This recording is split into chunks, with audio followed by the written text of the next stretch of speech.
Salmos 32, versículo 1 ao versículo de número 3.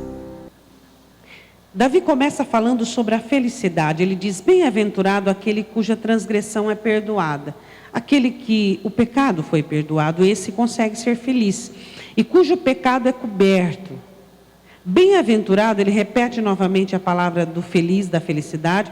O homem a quem o Senhor não imputa maldade, em cujo espírito não há engano. Aí ele começa as confissões dele, e ele diz: quando eu guardei silêncio, envelheceram os meus ossos pelo meu bramido em todo dia. Podei-vos assentar. Eu quero meditar com você do 1 ao 3 para que possamos prosseguir. Falar é muito bom, não é mesmo? Nós fomos dotados dessa capacidade de comunicação, essa capacidade de falar, de conversar, de expressarmos. E eu sei que a pessoa que você mais gosta de conversar tem um nome, não é mesmo? Ele é a pessoa que você mais gosta de conversar, né? Ele é a pessoa que te entende, ele é a pessoa que te compreende, ele é a pessoa que te vê por dentro e sabe tudo sobre você. E existem pessoas que usam essa habilidade de conversação para murmurar, para reclamar, para expressar o seu desaboro, expressar a sua contrariedade. Há muito tempo, eu fiz um propósito comigo mesmo, isso por causa de algumas situações na infância, de não me adaptar a maneira nenhuma a reclamações. E nem ficar falando de um assunto, de algo que não deu certo, né? Não gosto de ficar falando de coisas que não deram certo. Já não deu, nós temos que buscar a solução. Nós não temos que ficar falando, se, mas se. Já foi, acabou. E existem algumas pessoas que elas estagnam as suas vidas por meio das conversações erradas. Elas esboçam por meio das conversações coisas que não deveriam estar falando. Eu queria dar um conselho para você. O que deu errado na sua vida não merece mais estar nos teus lábios. Quando Isaías tem a visão, em Isaías capítulo 6 do Senhor, ele diz assim: ai de mim, sou um homem de impuros lábios. Ele não estava falando que ele era um homem que murmurava, ele era um homem que falava palavrões, nada disso. Ele estava falando que a boca dele não era apta para o serviço do qual ele estava sendo arregimentado. Você um dia foi regimentado para um serviço. Você foi chamado para louvar, você foi chamado para bendizer, você foi chamado para anunciar as obras do Senhor. Então nós temos que reconhecer as tendências nocivas e as tendências ruins dos nossos lábios, para não usarmos as palavras que saem da nossa boca para reclamação, para esboçar. Chega você sentir, né? Já é ruim você sentir. E ainda se você exterioriza por meio de palavras, se torna uma situação pior ainda. Porque enquanto você está sentindo, você tem que combater aquilo dentro do seu coração. Bom, vamos lá. O silêncio, ele é nocivo quando? Quando é que o silêncio é prejudicial? Quando ele compactua com coisas corruptas dentro de você. Nós vamos falar nesta hora sobre o silêncio que mata. O salmista Davi, ele começa a falar o seguinte, ele diz assim, olha, no versículo de número 1, feliz é a pessoa que tem as transgressões perdoadas. Ou seja, que ele não é uma pessoa reincidente nas transgressões. Ele foi perdoado e ele foi liberto daquilo. Aí ele diz assim, também no versículo 2, feliz o homem que o Senhor não imputa maldade. E ele diz assim, em cujo espírito não há engano. Então ele diz, feliz é aquele que Deus fez a obra e feliz é aquele que ele mesmo faz a obra. Ou seja, Deus fez a obra de perdoá-lo e ele fez a obra de ser sincero. Se você fosse dar uma nota de 0 a 10, a sua sinceridade, existem alguns de nós que nos bancamos, dizemos, eu sou uma pessoa autêntica, eu sou uma pessoa super sincera. Tá. Feliz o homem cuja alma não há engano. Hoje nós vamos falar de alguns enganos que permeiam o coração de muitas pessoas. E eu já digo de passagem, quanto mais simples você for, menos você estará ao alcance dos enganos. Quanto mais preciso você for, quanto mais objetivo você for. Você sabe o que é que tira a precisão sua? O que faz você uma pessoa subjetiva, ou seja, sem objetividade?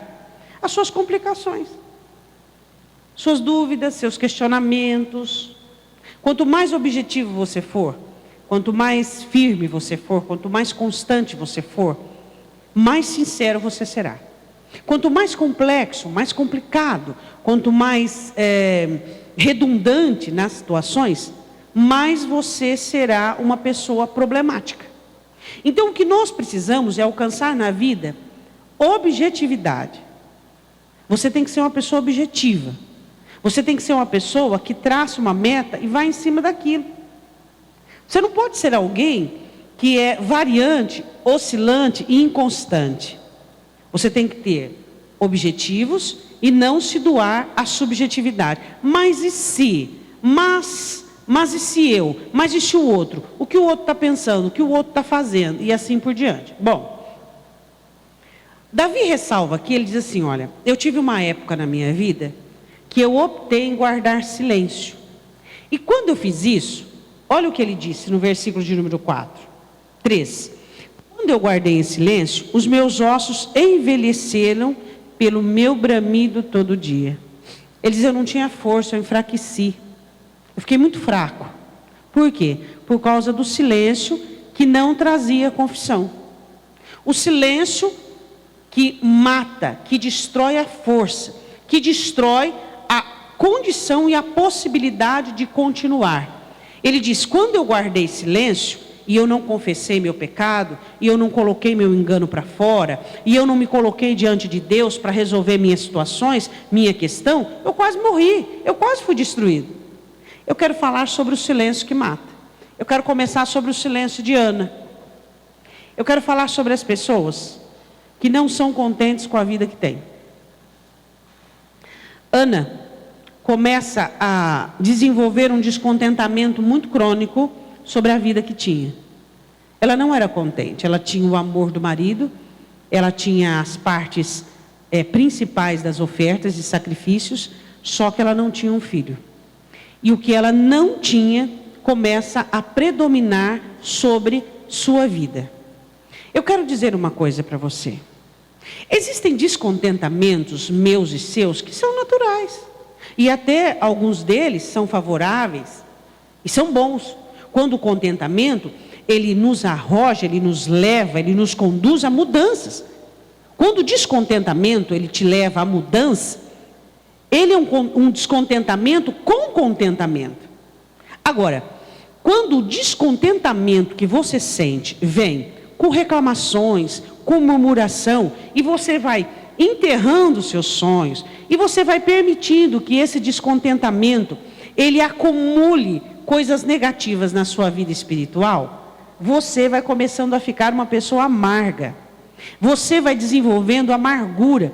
E essa amargura, ela vai começar a tomar conta da sua fala. Essa amargura vai tomar conta dos seus relacionamentos.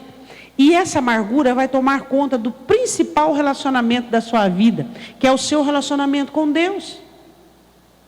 Ana começa a ficar mal com ela mesma. Depois ela começa a ficar mal com o marido, ou seja, as pessoas que a circundam. Depois ela fica mal com Deus.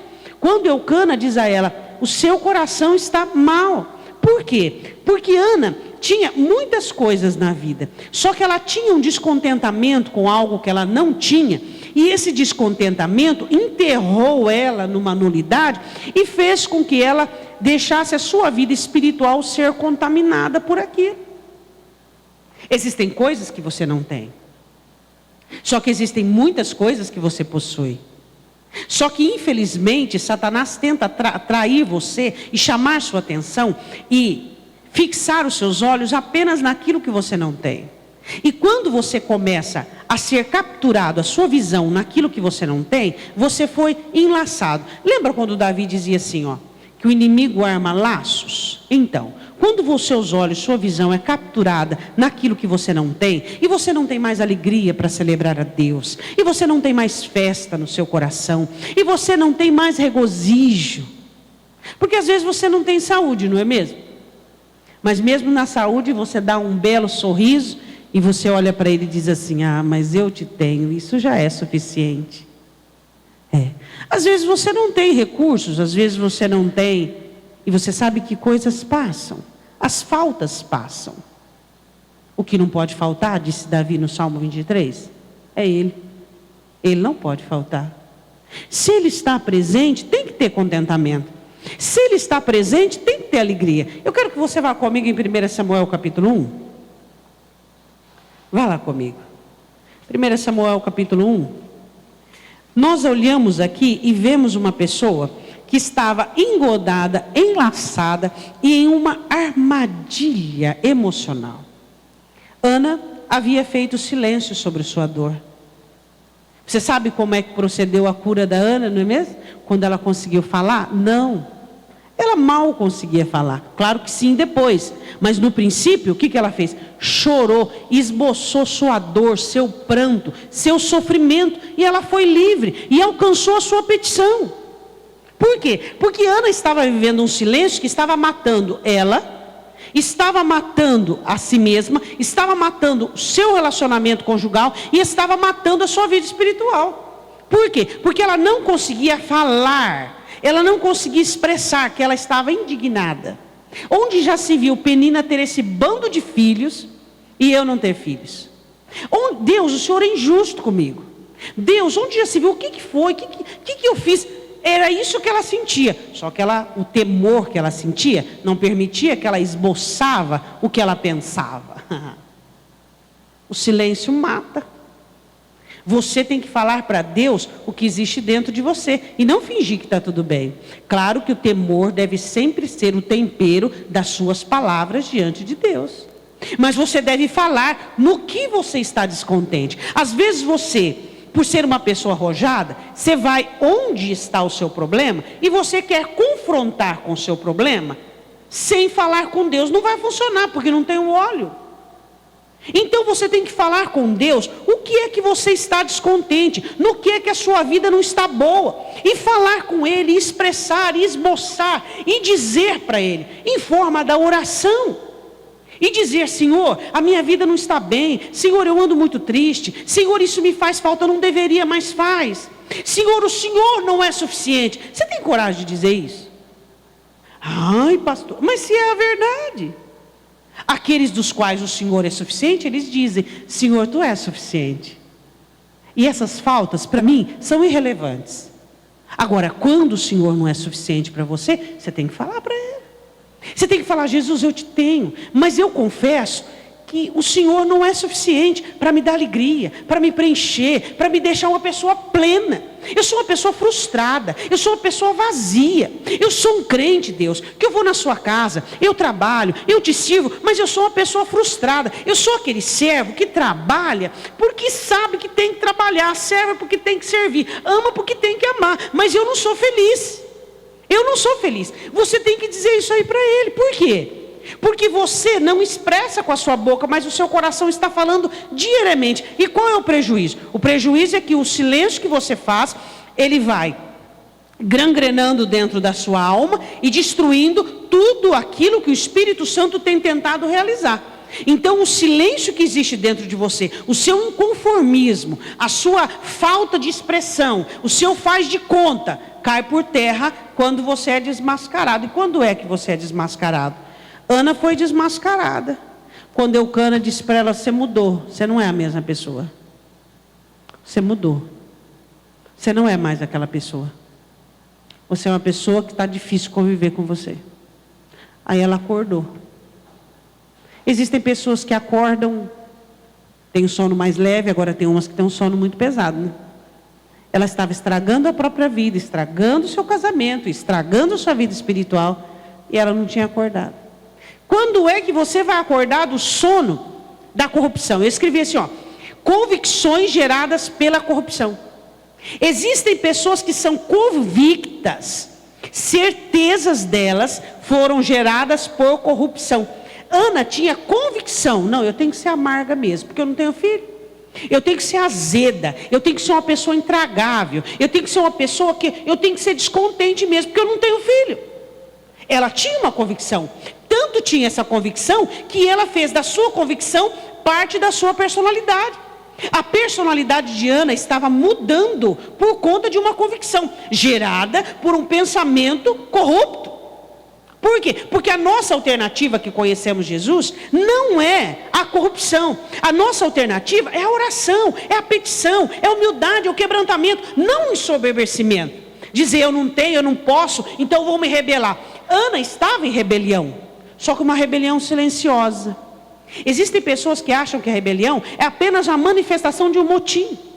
Existem rebeliões silenciosas, de pessoas que começam a nutrir um comportamento amargurado, um sentimento comprometedor, e elas vão ficando amargas, e elas vão ficando que nem elas se aguentam. Ana não estava se aguentando mais. Você já passou por um momento de você não se aguentar? Se você não aguenta, você imagina o Espírito Santo, como é que aguenta ficar aí dentro? Não é verdade? Eu não estou me aguentando, se eu morder a língua, acho que eu morro envenenado. Agora, como é que o Espírito Santo consegue habitar num lugar assim? Explica para mim. Você entende que o seu coração deve ser um lugar gostoso? Você entende que o seu coração deve ser um lugar aprazível? Você entende que o seu coração tem que ser um lugar deleitoso, gostoso de estar?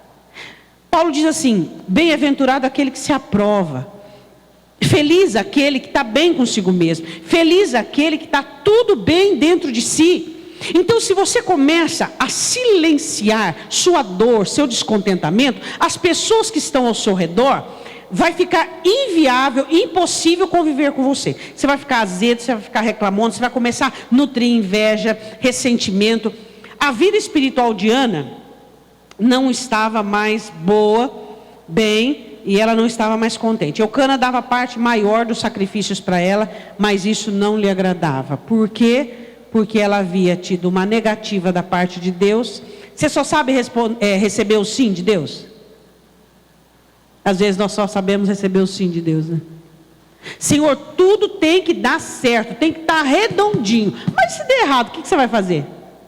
Nada. Eu vou continuar te amando, te adorando, te servindo. É ou não é? E aí? E se ele disse não? Ele disse não. Por que ele diz não? Não me interessa quando Deus diz não e a razão pelo qual ele diz não. A questão é que Deus é Deus. E ele diz não para mim, ele diz não para você. E aí? Deus havia dito não para Ana. E ela não aceitou o não de Deus. Mas ela não aceitou o não numa forma abençoada. Tipo assim, não, eu vou orar, vou pedir, eu vou bater, como Jesus mesmo diz, né? Não. Deus disse não, então eu vou me rebelar, eu vou me revoltar, eu vou me insurgir em mim mesma e eu vou começar a ficar amarga, e eu vou começar a ficar amargurada. Essa é a atitude correta de uma pessoa que quer alcançar o favor de Deus? Não. O favor de Deus não se alcança assim. Isso alcança o quê? Alcança a atração maligna. O diabo atrai-se por pessoas que silenciam suas dores. Diga, eu não posso silenciar minhas dores. As nossas dores, elas têm que ser expressas diante do altar do Senhor. Elas têm que ser colocadas diante do altar do Senhor. Se está doendo, está doendo. Você não vai fingir igual de Jó. Eu não vou fingir que está tudo bem. Você não vai fingir. Deus não quer que você finja que está tudo bem. Está doendo, está doendo. Estou sofrendo, estou sofrendo. Então você vai fazer o quê? Você vai colocar aquilo diante do Senhor em forma de oração. Que é o que você sabe fazer, é o que resolve. A oração, ela resolve. Alguns crentes não fazem mais uso da oração, mas a oração continua resolvendo. Ela resolveu no passado, ela resolve e ela continuará resolvendo. A oração é o único método que nós temos de alcançarmos o que não temos. A Bíblia diz no versículo 8: então Eucana, seu marido, lhe disse: Ana, por que choras? Ela vivia uma vida de choro, de tristeza. Por que não comes? Não tinha apetite. E por que está mal o teu coração? Ou seja, você está manifestando maldade. Você não é má. Você é uma pessoa má? Não, eu acredito que você não é uma pessoa má. Mas você pode sim se tornar uma pessoa má se você não tratar adequadamente as suas dores.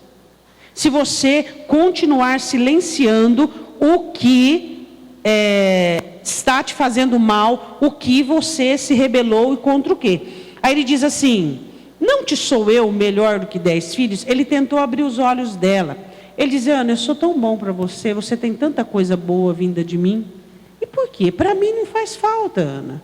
Eu tenho você, é o suficiente. Agora, o porquê que eu não sou o suficiente para você?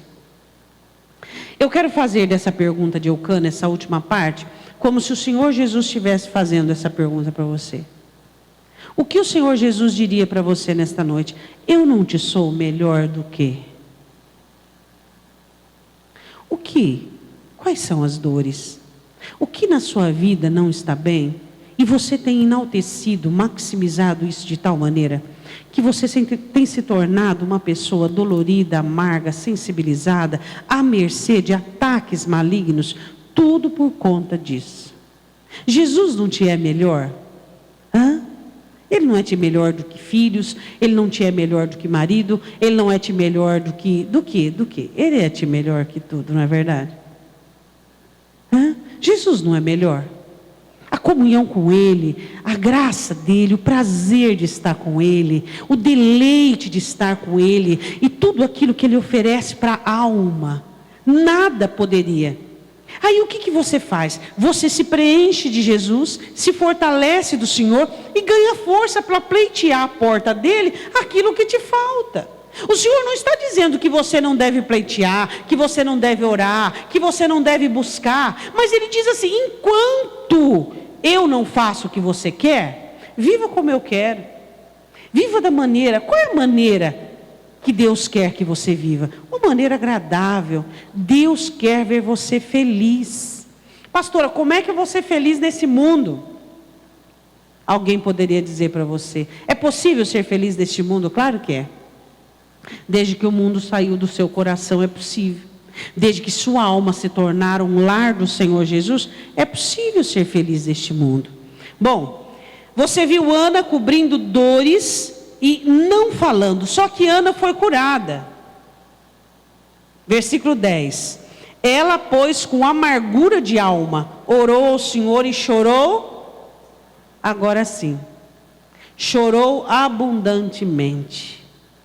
Sempre haverá algo na sua vida que esteja faltando, que esteja fora do lugar. Quando é que você passou uma fase na sua vida que tudo estivesse de acordo?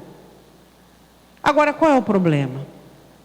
Você não consegue fazer diferente? Você não consegue melhorar? Você não consegue se livrar desse laço, desse embaraço? Eu quero falar agora sobre 2 Samuel 12.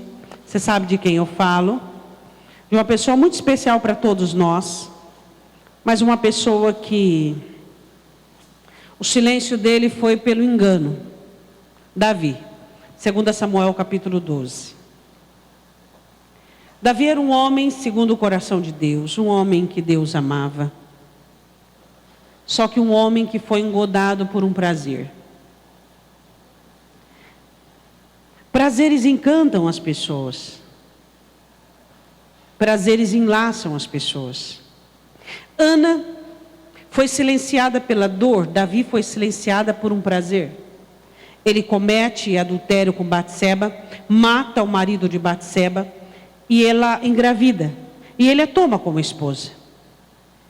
E eu gostaria que você fizesse as contas mais ou menos de 9 meses de gravidez, mais o nascimento da criança, mais a criança estar ali com alguns meses. Vamos supor que 1 ano a 1 ano e meio, ou mais, não sei, mas 1 ano, 1 ano e meio. Ele ficou 1 ano e meio. Tudo bem. Tudo bem. Onde estava a consciência de Davi? Ele diz no Salmos 32, bem-aventurado o homem que o Senhor não imputa engano. Que o Senhor não o acusa de engano. Quantas pessoas frequentam as igrejas e acham que está tudo bem com elas? E elas não passam apenas 1 ano e meio, não. Elas passam anos a fio, achando que tudo está bem.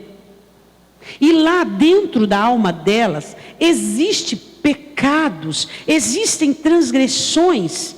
Só que a consciência foi cauterizada. Não existe mais aquela culpa. Não existe mais aquela dor no coração. Não existe mais aquela noção, como Hebreus capítulo 6 diz: ai daquele que recebeu tanto e tudo do Senhor, mas não tem mais a noção, a interpretação que está no pecado. Está na transgressão. Ele começa a fazer de Jesus a sua religião particular. E ele começa por meio das rédeas particulares, por meio dos seus dogmas, do seu sistema particular, ele começa a reger a sua vida espiritual dentro de um parâmetro aprovado por ele. O selo de qualidade é dele, não é do céu. Ele mesmo bate o selo de aprovação, ele se aprova. Ele se aprova. Ele se gosta, ele concorda com o que ele fala. E ele faz, Davi continuou reinando, Davi continuou governando, Davi continuou ganhando guerras, e Davi estava num pecado. E Davi não acordava, ele não despertava. Por isso a exortação do apóstolo Paulo dizendo assim: desperta, ó tu que dormes, levanta-te dentre os mortos, e Cristo te esclarecerá. O esclarecimento de quem somos e o que existe de reprovado dentro de nós não é você, mas é o Espírito Santo de Deus, que traz sobre mim e você o convencimento. Ele nos avisa, ele nos exorta, ele nos redarga, ele nos corrige. É muito fácil você se aprovar, não é mesmo? Segundo a sua cartilha particular, segundo a sua regra, segundo as suas desculpas. Mas eu não fui à igreja por isso. Eu não me apego com Deus por isso, porque eu não tenho tempo, porque não dá, porque eu sou muito jovem, por isso, por aquilo. Eu fiz isso por isso. As nossas desculpas não são satisfatórias para Deus. Elas podem ser satisfatórias para nós durante um tempo, mas ela não é. Eu não li a Bíblia hoje porque não deu tempo. Isso é mentira. E aí você acredita na própria mentira. E você acredita no próprio engano. Por que você acredita no próprio engano? Porque é interessante para você. Porque é ruim você partir por um sistema de consciência exato, onde a sua consciência não é corrupta, onde você se norteia e permeia pela Escritura. Não, a Escritura diz que eu tenho que buscá-lo todos os dias, então eu estou errado. Hoje eu não orei, eu estou errado. Não importa se eu cantei, não importa se eu fui ao culto, mas eu estou errado, porque a minha alma, a respiração dela é oração. Eu preciso estar na presença do Senhor. Mas o que nós fazemos? Nós mesmos já damos o resultado. Eu não tive tempo, ponto, acabou, morreu aquele dia. O que vai acontecer? Vai acontecer que haverá mais outros dias, e esses dias levarão a uma crise de esfriamento espiritual, e essa crise te levará a viver uma vida de pecado. Por quê? Porque não houve de sua parte o convencimento. Você sabe por que nós tomamos a ceia uma vez por mês? Porque na ceia nós vamos fazer uma análise, um autoexame da nossa vida espiritual, dos nossos relacionamentos, e vamos renovar uma aliança com o sangue, com o pão, corpo de Jesus e o sangue, dizendo: Senhor, eu entendo o que o Senhor fez por mim na cruz, eu compreendo o que o Senhor fez por mim na cruz, e eu preciso dessa renovação, e eu preciso dessa restauração na minha vida. Davi não acorda, e ele passa dias, e passa estações, e passa meses, no pecado, sem se lembrar, o que você acha que ele fazia? Qual era o esquema psicológico que ele tinha? Não sei, algumas pessoas fogem do assunto, outras pessoas partem para o ativismo. Digam assim, geralmente os ativistas, fogem de si mesmos. Pastor, o que é ativista? Aquele que não tem tempo para nada. Senhor, não tem tempo para nada. Eu trabalho tanto. O ativismo é uma fuga das suas realidades, é uma fuga do que você vive, é uma fuga. Quem sabe Davi opta pelo ativismo, não é verdade? O dia inteiro ali naquela correria. Isso agrada a Deus, né? Porque Deus gosta de trabalhador. Deus ama os adoradores. Não tem tempo para nada, nem para adorar, nem para orar, nem para ficar meia hora quietinho, em silêncio, ali falando com Deus, olhando para dentro de si, analisando, olhando para a obra do Espírito Santo, percebendo o que está acontecendo, observando os enganos da alma, os esquemas que a alma cria para poder burlar estratégias, para poder fazer com que coisas erradas aconteçam. Você se conhece? Não. Você se presume. Você não se conhece. Por isso que você tem que estar dia ali, Senhor, tem compaixão de mim? Senhor, tem misericórdia de mim? Senhor, não permita que eu caia. Senhor, não permita que eu esfrie da fé. Você não se conhece, você se presume. Pedro achava que se conhecia, porque ele respaldava a sua vida cristã nas experiências que estava tendo com Jesus Cristo. Jesus estava ali abençoando-os. Só que uma vida espiritual, ela é muito mais além do que aquilo que Deus faz por você. Sua vida espiritual não é o que Deus faz por você, porque Deus é bom. Isso não significa que você seja bom.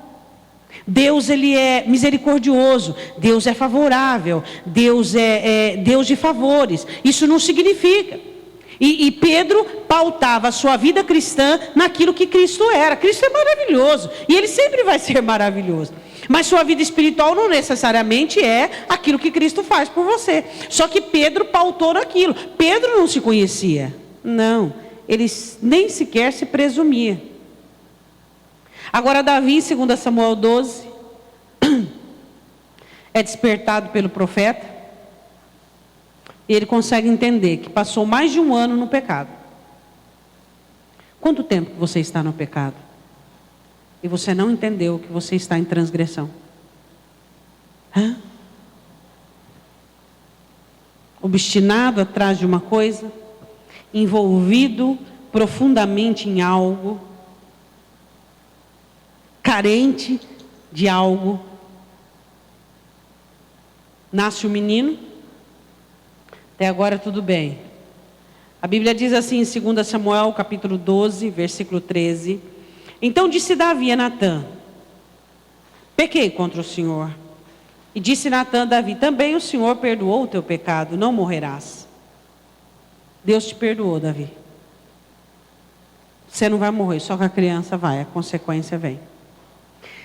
Nesse versículo 13 é que Davi foi tomado de consciência exata do que havia acontecido. E para isso Natã teve que contar uma parábola de uma ovelhinha única, de um senhor, e assim foi.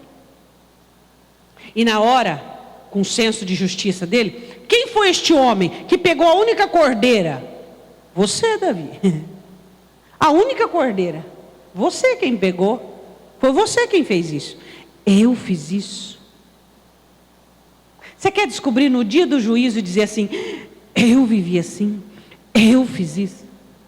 O Espírito Santo está aqui para quê? Para nos contar, para nos revelar, para falar o que Deus está reprovando dentro de cada um de nós. Você se aprova? Em que sentido? Pastora, eu me aprovo porque o Espírito Santo de Deus está dentro de mim, diariamente me corrigindo. Aprovado. A aprovação pode vir apenas da correção do Espírito Santo. Gálatas diz que o Espírito Santo combate com a nossa carne, combate conosco para alertar-nos e despertar-nos. Você não pode ficar sem consciência de erros. Se você ficar sem consciência de erros, você está no engano. Porque você não está pronto. Então, se você não está pronto, você não pode ficar sem consciência de erro. Neste momento, o Espírito Santo tem que estar falando para você: você está errado nisso. Você errou naquilo. Isso aqui está errado em você. Você está sendo inclinado a isso. Você está partindo para aquilo. Olha, é isso aqui. Por meio da palavra, Ele vai nos direcionando, nos mostrando, como o Senhor Jesus explica na parábola do semeador, que você ouviu no domingo. O Senhor Jesus mostrando, falando conosco, por meio da palavra, nos alertando naquilo que estamos errados. Ana silenciou-se pela dor, amargura. O silêncio que mata. Matou a vida de Ana. E ela ressurgiu por meio da oração. Davi confessou o pecado. Davi silenciou o seu pecado. Existe em você algum pecado oculto? Algum pecado que você não confessou? Pois é, ele está aí dentro trabalhando contra você. Não pode existir pecados ocultos na sua vida. Você tem que confessar seus pecados. Você tem que confessar suas transgressões. Você precisa falar sobre seus desejos, você precisa confessar, você precisa... Pastora, mas eu não aguento mais. Toda vez que eu vou orar, eu tenho que confessar um pecado. É melhor você confessar um pecado do que você olhar e ver a sua tragédia iminente ali de frente de você. Você precisa aprender a confessar pecado. A Bíblia diz assim no versículo de número 14: todavia, porquanto com este feito deste lugar sobremaneira, a que os inimigos do Senhor blasfemem. Diga assim: tudo que eu faço, sendo de Deus, tem uma repercussão espiritual. Pergunta para o seu irmão: você se importa com isso? Aí você fala assim: pastora, mas não entendi nada que a senhora falou aí. Você faz parte de um reino. Eu não estou falando de pessoas apenas, das quais são muito importantes, não é mesmo? Jesus disse: ai daquele por qual vier o escândalo, né? Claro que nós nos interessamos e estamos muito importados com as pessoas que estão olhando para nós, porque nós somos testemunhas vivas de Cristo. Mas eu quero falar de inimigos espirituais, pessoas que não veem a hora, demônios que não veem a hora de você falhar. Por que você acha que Satanás foi falar com Deus sobre Jó? Água na boca do diabo para ver Jó falhar. Ele não se conformava em olhar para aquele homem íntegro, sincero e que amava a Deus. Ele queria que ele falhasse. Você tem que olhar para você e você tem que dizer assim: eu não vou dar esse gostinho para aqueles demônios que saíram da minha vida. Chegou o valente, mais valente, e arrancou os demônios da minha alma. A maldição que havia sobre a minha vida foi quebrada. Eu não vou dar o gostinho para esses demônios olhar e dizer: foi por isso, Jesus, que tu morrestes? Foi por isso aqui que o Senhor morreu? Eu não vou dar esse gostinho. Você não pensa assim? Você não pensa que quando você titubeia, Satanás fala: ponto aí, marca ponto aí no placar. Quando você está passando por uma provação, você tem que olhar para você, não como um olhar individualista, dizendo eu estou sofrendo. Não, você tem que falar assim: existe uma nuvem de testemunha olhando para mim e dizendo: vai, fica firme, vai até o fim, como Hebreus diz, vai, vai. Pessoas já passaram por coisas piores, aguenta firme, aguenta firme, aguenta firme. E você olha e diz: então, eu não vou reclamar, eu não vou murmurar, não vou titubear e nem vou voltar para trás. Por quê? Porque eu não quero ser vergonha para este reino. Não quero envergonhar o reino dele. Eu faço parte de um reino. Eu gosto muito de assistir esses filmes épicos antigos. E eu acho muito bacana a fidelidade dos soldados aos seus reis. Os romanos, eles morriam por causa de seus reis. E essa fidelidade, ela tem que ser muito ampla dentro de cada um de nós. Por quê? Porque eu não vou deixar que os demônios zombem do reino de Deus por causa de um titubeio meu. Estou sendo provado? Pois eu vou ser aprovado até o fim. Eu não vou fazer com que os anjos inclinem a cabeça. Eu não vou envergonhar a grande nuvem de testemunhas que estão de olho em mim. Não vou fazer isso. Quando eu estou passando por uma tentação, eu vou ser firme. E os anjos vão cantar glória àquele que vive para todos sempre. Porque na terra, no reino, no ano de 2015, existem pessoas fiéis que servem a Deus e que não são individualistas e que não olham para as próprias dores, não olham para os próprios sentimentos, não olham para a própria história, mas uma história que está sendo escrita, que eu e você somos apenas uma pequena parte dela. Essa história está sendo escrita de vitória há 2000 anos atrás. Quando ele bradou e disse: está consumado, a história começa. Aqueles que vencem as tentações, aqueles que vencem os fracassos, aqueles que vencem a morte, aqueles que vencem a tribulação, aqueles que vencem a dor, aqueles que vencem as batalhas humanas, as batalhas com demônios, aqueles que vencem. E eu e você somos parte deste povo vencedor. E eu e você somos parte deste reino que sempre venceu e sempre vencerá. E eu não posso ser um motivo de vergonha para este reino. É tudo que eu não posso. Você já parou para pensar na sua vida? Não como um sistema individual, mas como parte de um reino vencedor, como parte de um reino que tem dado certo. Porque quando você sofre, você já atribui isso como algo particular, individual. Não, é uma turma inteira, é um povo inteiro que tem que ganhar. Porque se eu ganho, meu irmão ganha também. E ele olha para mim e diz assim: se ela é capaz, eu sou também. É verdade ou não é? Você não olha para uma pessoa, como Paulo diz, olha para mim, olha para a minha fé. E você olha e diz, se essa pessoa é capaz de passar por dor, de passar por enfermidade, de passar por rejeição, de passar, e ainda glorifica a Deus, eu sou capaz também. Nós somos parte de um reino, e todos nós temos o mesmo Cristo, somos formados da mesma essência. A mesma essência. Agora a questão é, nós não podemos silenciar os nossos pecados. As nossas transgressões devem ser confessas diante dele. Nós devemos chegar e dizer, Senhor, essa é a minha fraqueza, essa é a minha debilidade. Trabalhar e tratar, porque nós descobrimos as nossas fraquezas, como somos tentados, quando somos provados. E aí você vai trabalhar nela, para que naquilo você seja mais forte, para que aquilo, tudo bem que você não vai ganhar nota 10, como alguns ganhariam, mas você pelo menos tira a média, 6,5, 7, deu para passar, Senhor? Amém. Porque nós não somos bons em tudo. Naquilo que você tira 10, eu tiro 7, mas eu passei. Naquilo que eu tiro 10, você tira 7, mas você passou. E não envergonhou o reino. Natan disse para Davi, o seu pecado, o seu prazer foi motivo de vergonha para o reino de Deus. Eu acho que isso foi o pior, fala a verdade. Você lembra de Davi diante de Golias? O quê? 40 dias e noites e vocês amontoados com medo desse gigante? Quem és tu para poder fazer isso com o exército do Deus vivo? Defendendo o reino. Agora você vê Davi envergonhando o reino. Você é vergonha para o reino? Que eu morra antes disso. Não. Não. Isso não. Isso não. Porque uma das coisas que o crente tem que ter é honra. Crente sem honra é igual um homem sem calça. Crente tem que ter honra. Às vezes a fé dá uma fraquejada e ele socorre do meio das águas. Às vezes a alegria pede licença.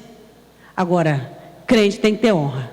Como é que você vai dar honra a Deus se você não tem honra, se você não vive uma vida de honra? Você morre, mas não envergonha. Você não nega. É aquilo que ele diz em Apocalipse. Na pequena força, não abandonaste a minha palavra, não negaste o meu nome. Eu sou do Senhor, eu sirvo o Senhor. Está faltando crente assim. Está faltando crente que tem definições e convicções, não corruptas, mas convicções acertadas. Eu sirvo a Deus e ponto. Mas você está chorando, não importa, se eu tenho lágrima é para chorar. Mas você está padecendo, não importa, eu não vou perecer. Ele não disse que eu não ia padecer, ele disse que eu não ia perecer. Perecer eu não vou, não importa. Está faltando honra. É o que está faltando nos crentes. Honra. Para ir até o fim, para confiar nele, para não olhar para a direita. Qual foi o segredo que Deus deu a Josué? Josué, você quer ser uma pessoa de sucesso? Josué capítulo 1, versículo 9. O que você faz? Você não olha nem para a direita nem para a esquerda. Você não atenta para aquilo que acontece do seu lado. Você olha só para mim. Você só olha para mim. Se você olhar para mim, você vai ser uma pessoa de sucesso. A direita e a esquerda é variante, não é mesmo? Davi, os inimigos do Senhor estão debochando do seu pecado. É tudo que eu não posso ter e tudo que você não pode ter. Chorar? Vamos chorar, irmãos. A Bíblia diz, tem tempo de chorar, tempo de perder, tempo de ganhar. Vamos, mas não importa. O que nós não podemos é envergonhar o nome dele. Isso nunca. Isso para um crente é pior que a morte, não é verdade? É ou não é? A Bíblia diz assim: blasfemem, também o filho que te nasceu certamente morrerá. Tudo que você gerar no pecado vai ser para a sua destruição, vai ser para o seu sofrimento. Tudo que você gerar no pecado. Eu quero passar agora para uma situação um pouquinho mais complicada. Falamos de Ana, que escondeu dor e o silêncio dela provocou uma vida espiritual complexa. Falamos de Davi, que ele encobriu o pecado e o pecado dele trouxe situações agravantes.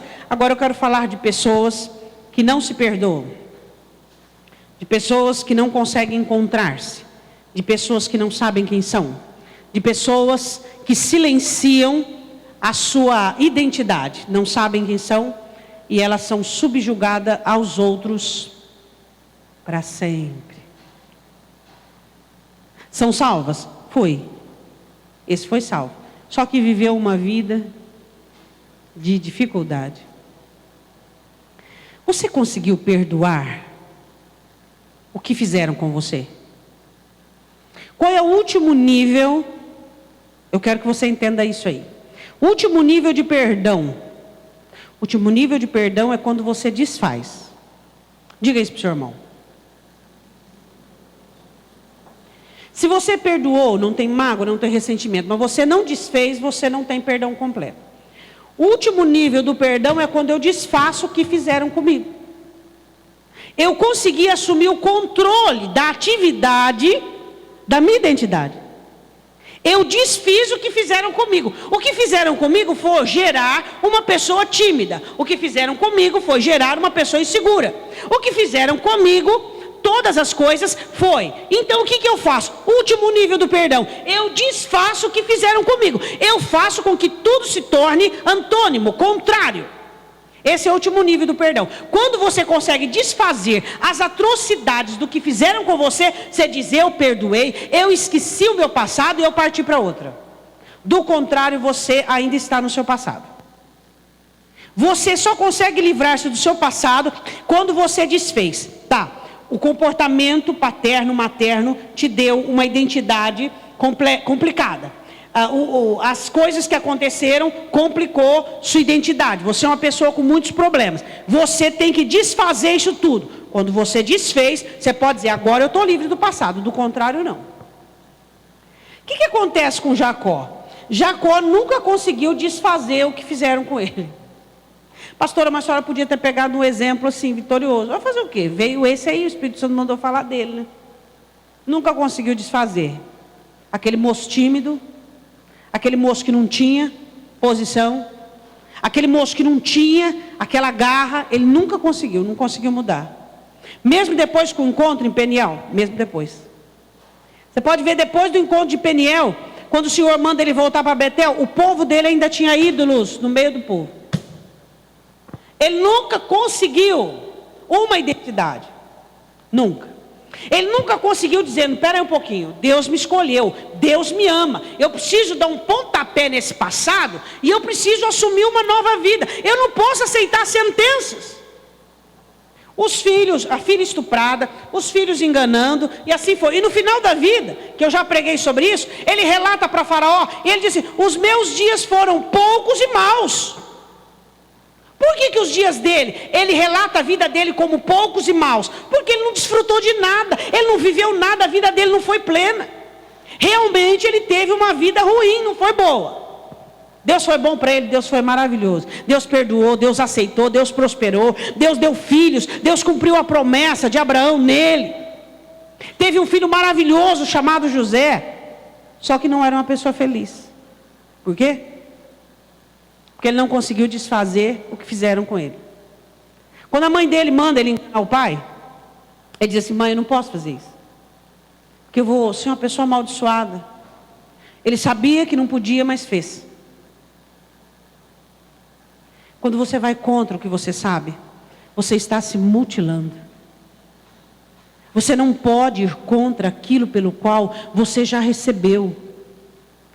Quando você faz algo e você não recebeu nada, e você não foi semeado, não teve investimento, é uma coisa. Agora, quando você recebeu investimento para ter uma atitude favorável, você tem mais é que fazer aquilo que é correto e certo. O que Jacó fazia quando ele tinha atitudes que era contrária ao que ele recebia? Ele se mutilava, ele se destruía. Seja fiel àquilo que você tem recebido. Seja fiel às amizades que você recebeu, seja fiel à graça que você tem, seja fiel à palavra, ao Espírito, seja fiel ao dom, seja fiel ao que Deus te deu. Faça tudo para que essas coisas possam evoluir, crescer, melhorar, dar certo na sua vida. A Bíblia diz assim, eu quero que você vá comigo em Gênesis 32. Ele, é interessante, né? Agora com filhos, próspero, rico, abençoado, sabia que Deus estava com ele, mas era um rato, se sentia um ratinho, diante do irmão. Como é que era o nome do irmão dele? Para ele, Esaú parecia um leão, e ele um ratinho. Se você se sente um ratinho, você pode ter até a força do leão, o Deus do leão, mas você vai ser um ratinho. Se ver como um ratinho, se sentir como um ratinho, se comportar como um ratinho. Não vai ver a hora de ter um buraco numa parede para você se enfiar. Por quê? Porque você não desfez o que fizeram com você.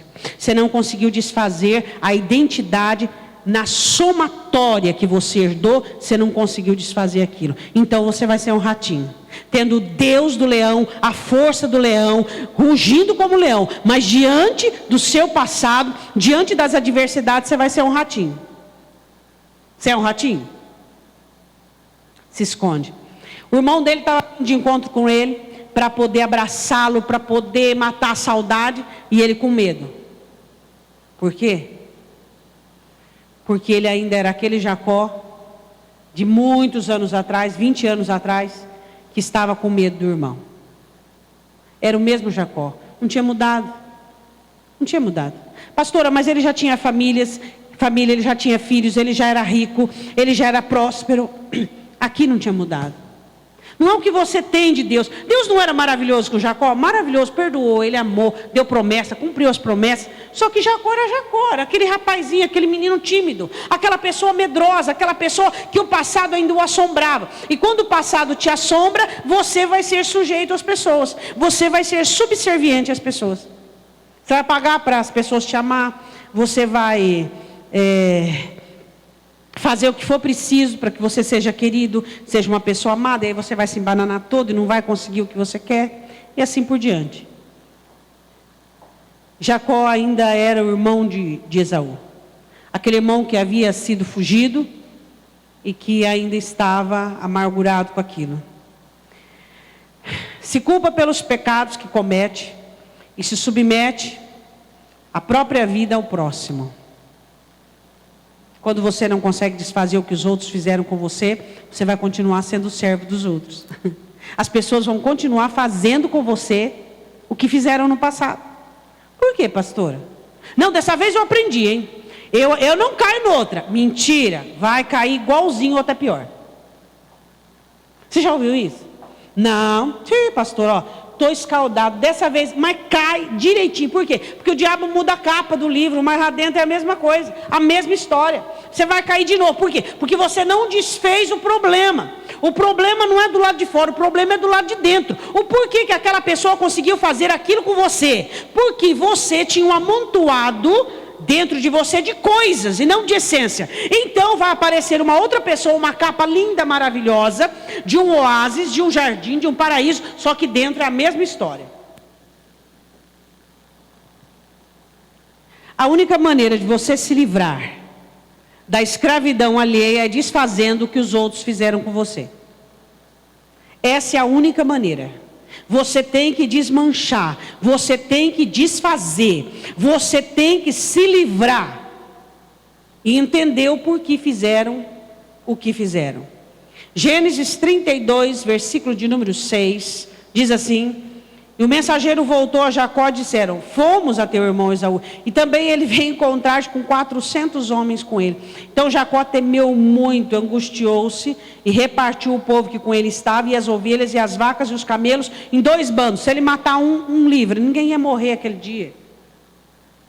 Você acha que Deus ia trazer ele até ali e prosperar ele para ele morrer? Não, mas pessoas que não têm uma identidade nascida na cruz, elas não conseguem manifestar fé na hora da situação difícil.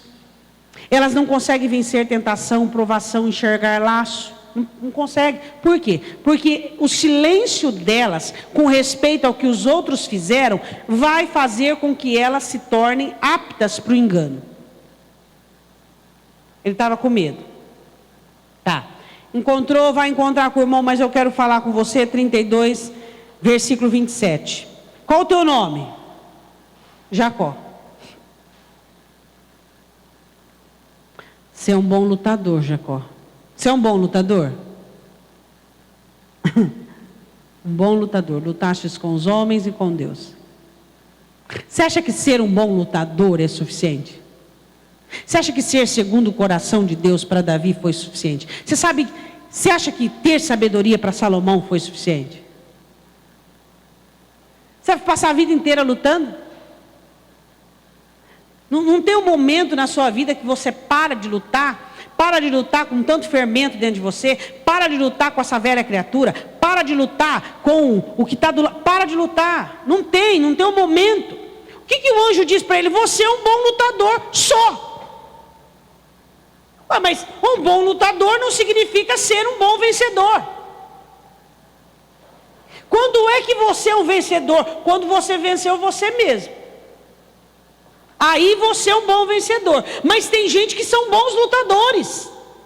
Eles vivem lutando a vida inteira. Luta contra o ego, luta contra o passado, luta contra a velha criatura. Uma hora você vai cansar. Ninguém é de ferro. Ninguém é de ferro. Uma hora você vai jogar a toalha e você vai falar: Senhor, eu não aguento mais minha vida. A minha vida é lutar, minha vida é lutar, minha vida é lutar, minha vida é lutar. Você tem que ter vitórias na sua vida. Você tem que ter êxitos. Senão nenhum crente aguenta. Você tem que olhar para a sua alma e ver que ela é inapta para se rebelar. E aí você diz assim, vitória. Minha alma é incapaz de se levantar contra Deus. Vitória. Agora você passa a vida inteira, tipo assim, comedindo a alma e exortando: não rebela, hein? Não rebela.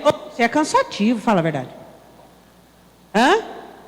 Você tem uma fraqueza, você passa a vida inteira lutando com a sua fraqueza. Você não tem vitória, você não tem êxito. O que o anjo diz? Qual é o teu nome? Jacó, usurpador. A partir de hoje você vai ser Israel, porque você luta como um príncipe. É isso que você quer ser na vida? Só um lutador? Você não conhece a história dele? Continua lendo.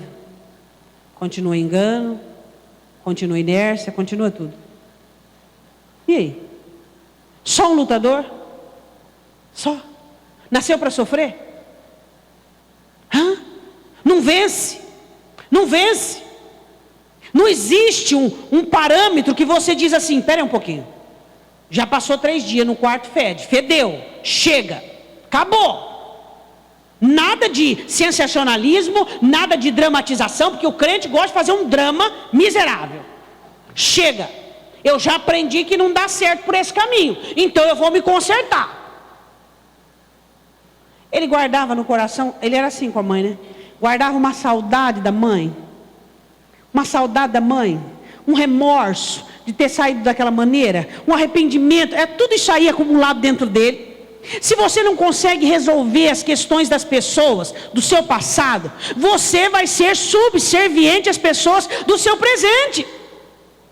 Desfaz o que fizeram com você, seja lá o que for. Excesso de mimo, excesso de cuidado, excesso de zelo. Cria-se uma característica de pessoa frágil, de pessoa fraca, que acredita em todo mundo. Desfaz o que fizeram com você, seja lá o que for. Porque existem pais que não fizeram coisas más, mas fizeram coisas ruins por conta de não saber fazer o que é bom. E aí?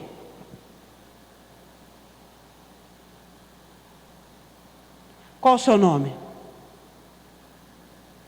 Lutastes com os homens e com Deus. Não te chamarás mais Jacó, 28, mas Israel, pois como príncipe lutastes com Deus e com os homens e prevaleceste.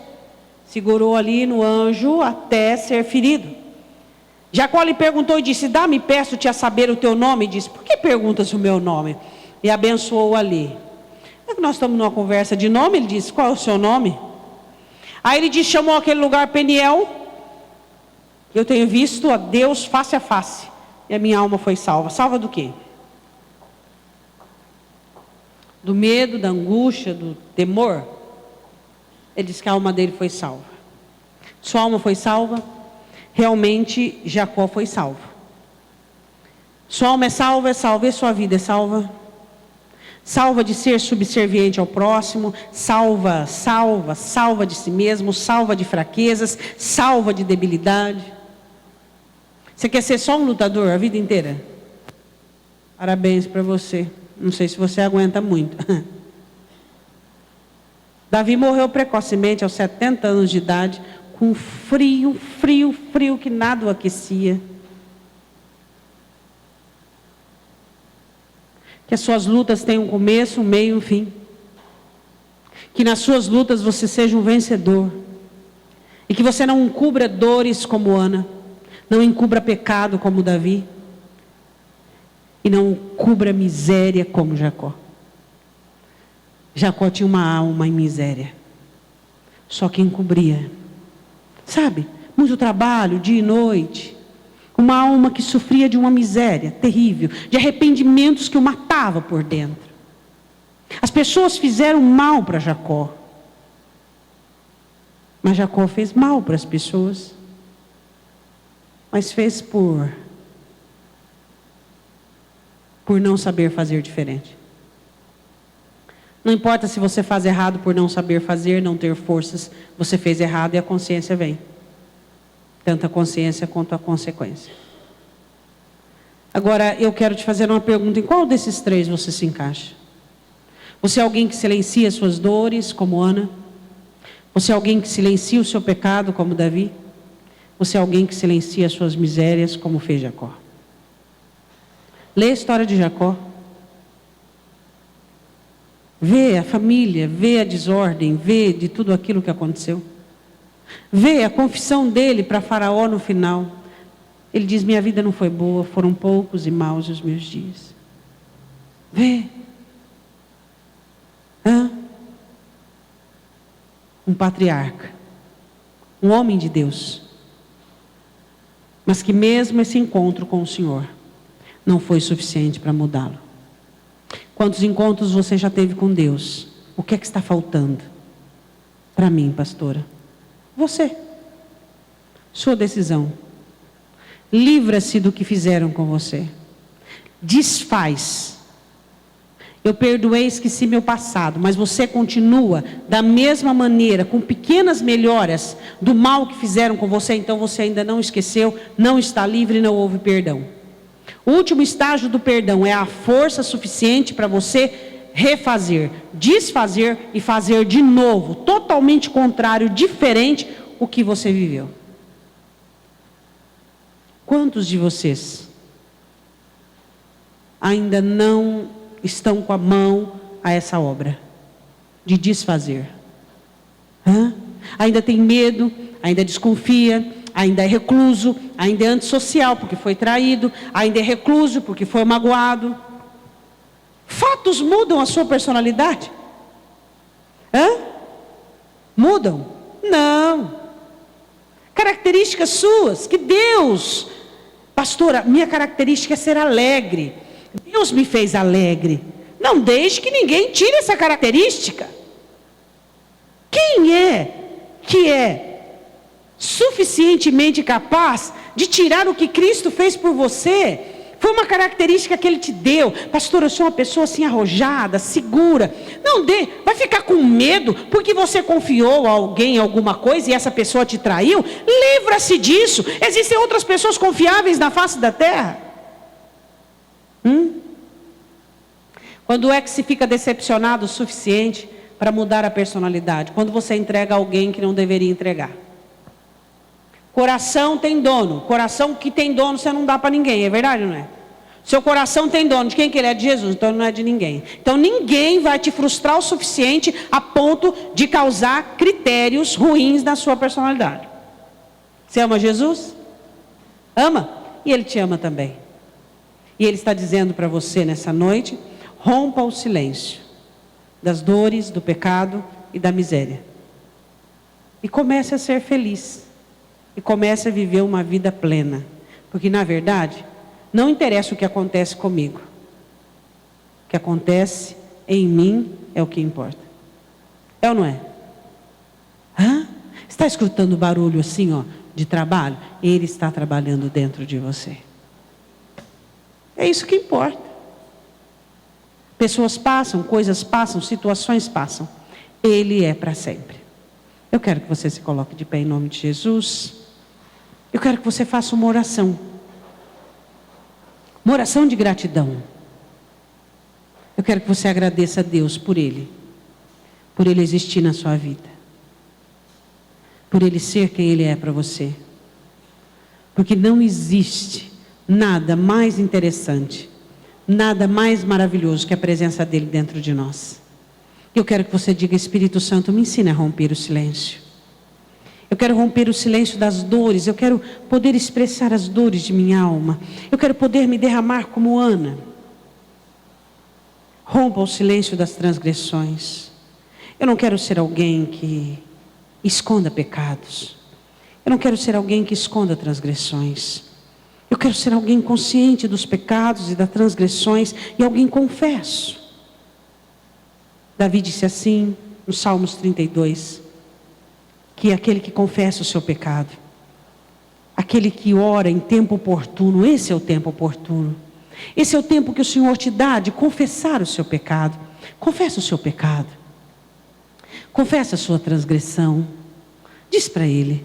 Diz: Senhor, por muito tempo eu silenciei a minha alma nas dores. Por muito tempo eu silenciei a minha alma nas misérias e nos pecados. Mas eu quero abrir a minha boca e fazer confissão. Deus, eu quero ser feliz. Se tu dissestes que a minha alma tem que ser um jardim, é isso que ela vai ser. Eu não vou aceitar menos que o teu jardim dentro de minha alma. Mas o que tenho visto, Senhor, é um deserto, é um caos. O que eu tenho visto dentro de mim, Senhor, é circunstâncias exteriores predominando sobre o que eu tenho dentro de mim. Isso não é bom para mim. Diga ao Senhor que você quer romper o silêncio. Diga ao Senhor que você quer falar, que você quer expressar, que você quer dizer tudo que você tem dentro de você para Ele. Diga para Ele: Jesus, eu vou começar a conversar mais contigo.